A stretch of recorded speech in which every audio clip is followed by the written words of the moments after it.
Welcome to another episode of real-life haunted stories. If you love chilling tales and spine-tingling horror stories, don't forget to like this video and subscribe to the channel. Turn on the notification bell so you never miss a scare. New nightmares drop every week. Stay haunted. So, let's start our today's episode. Last time, some people said this village haunted stories were really awesome. That's why I met with that Uber driver again and collected some stories from their village. Now, I am sharing those to you. Please use your headphones to get better horror experience. So, let's start. This incident dates back to 2004. I had just enrolled in college, a time when fear and superstitions should ideally fade away. However, a new kind of fear gripped my mind. Our village is the largest in our union, stretching quite a distance from east to west. Suddenly, a cholera outbreak began in the eastern part of the village. There hadn't been a single case of cholera in the last 25 years. Within a week, 5 people from the eastern part of the village died.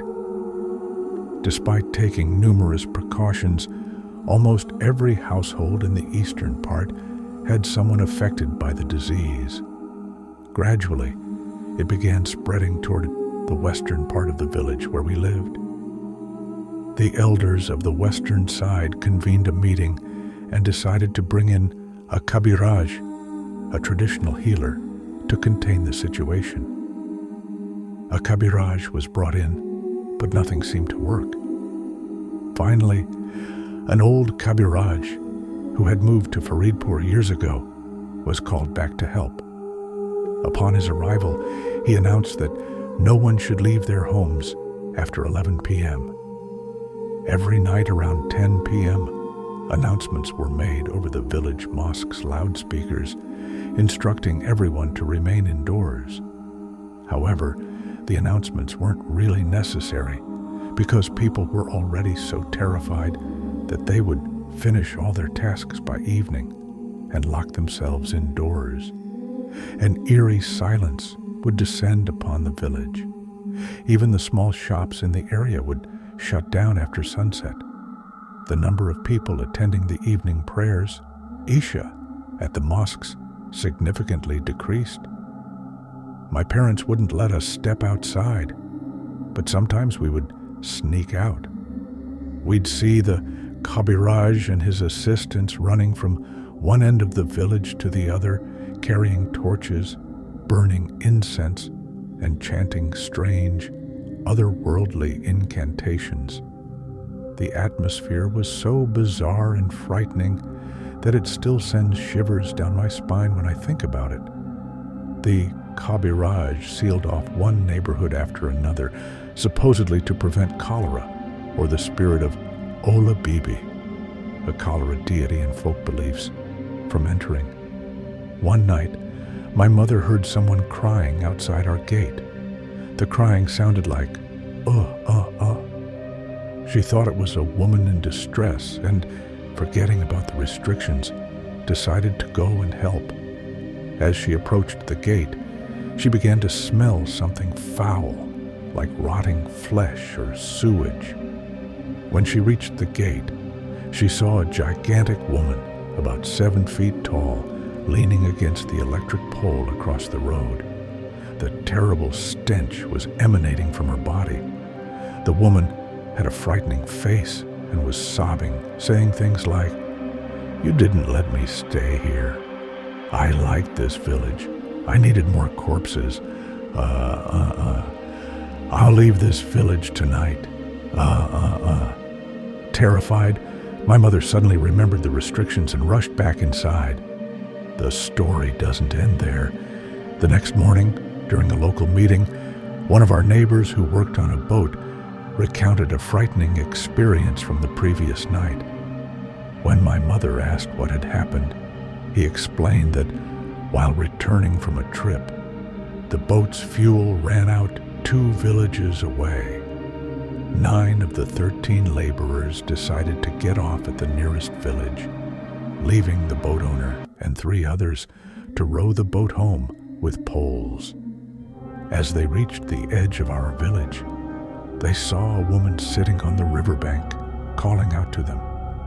Thinking she was in trouble, they brought the boat ashore. As they approached, they noticed the same foul smell. Assuming it was from a dead animal in the river, they ignored it. The woman asked if they could ferry her to the other side of the river. They agreed, and she climbed aboard. As they reached the middle of the river, the smell became overpowering.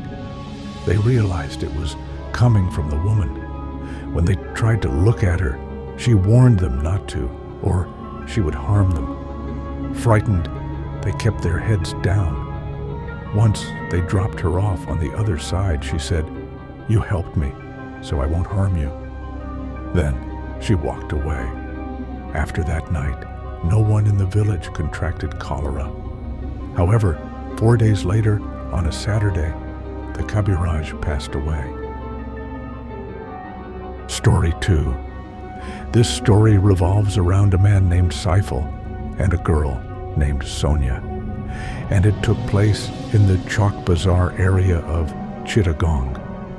Sonia loved Saiful, but due to her parents' pressure, she was forced into an arranged marriage with someone else. This decision set off a tragic series of events. Sonia, unable to accept her situation, confided in Saiful during a phone call. She said, "If I can't have you, no one else will take your place in my life. My wedding has been arranged, but I might not live to go to his home." Saiful, heartbroken, didn't take her words seriously, thinking she was making a cruel joke. He accused her of toying with his emotions. Sonia, hurt, ended the call and turned off her phone. The next day was Sonia's wedding. While Saiful was drowning in misery, Sonia invited him via SMS, saying, "I know this is the hardest day for you. Come and see me one last time before I leave. Even if you don't feel like eating, attend the wedding as my guest." Saiful, overwhelmed with emotions, decided to see her. When Saiful arrived at Sonia's house at 8 p.m., he was surprised to hear the sound of crying instead of wedding festivities. Confused, he asked someone what was happening.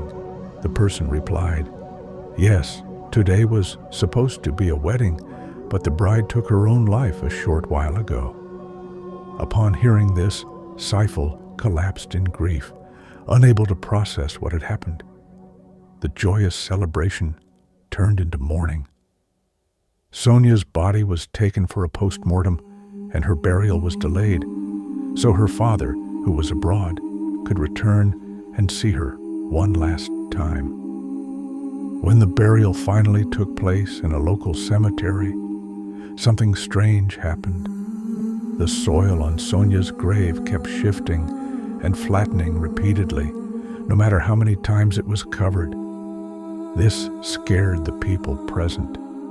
The local imam was called, and he performed some prayers, sprinkling soil over the grave. Afterward, the grave seemed to settle. However, the story didn't end there. The imam, who had been serving at the mosque for years, suddenly decided to resign a few days after Sonia's burial. When pressed for an explanation, he reluctantly shared a chilling experience. On the night of the burial, he saw someone sitting by Sonia's grave. Thinking it was a family member, he approached the figure. As he got closer, the figure, a woman, turned to him and said, "Who gave you permission to recite prayers over my grave and seal it with soil? You shouldn't have done that." Terrified, the imam screamed, and the figure vanished before his eyes. That night, he couldn't sleep and was haunted by nightmares of accidents and death. The imam revealed that in one dream, the same figure told him to leave the area immediately, Overwhelmed with fear, he quit his job and left the mosque. As days went by, Sonia's grave began to behave strangely again. The soil continued to shift, and even parts of the bamboo structure used during the burial became visible. No one dared to go near it, not even Sonia's family, who eventually moved out of their home, unable to bear the grief and fear. Saiful, however, could not accept what was happening. One day, he went to Sonia's grave and personally covered it with fresh soil. To everyone's astonishment, the grave finally settled. That night, Saiful had a dream where Sonia appeared to him. She said, "I am at peace now. My grave is finally as I wished it to be. Saiful, live your life well. Pray regularly and never consider taking your own life. The afterlife of someone who commits suicide is full of immense suffering."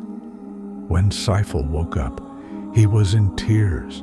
He shared his experience with his friends and urged everyone to remember that suicide is not a solution. It ruins not only the person's afterlife, but also the lives of those they leave behind. This tragic tale serves as a reminder of the sanctity of life and the profound consequences of ending it prematurely. It emphasizes that no matter how dire the situation, there is always hope and a way forward. Thanks for watching. If you enjoyed the video, make sure to like to show your support, comment to share your thoughts or ask questions, and don't forget to subscribe to stay updated with our latest content. Hit the notification bell so you never miss an upload.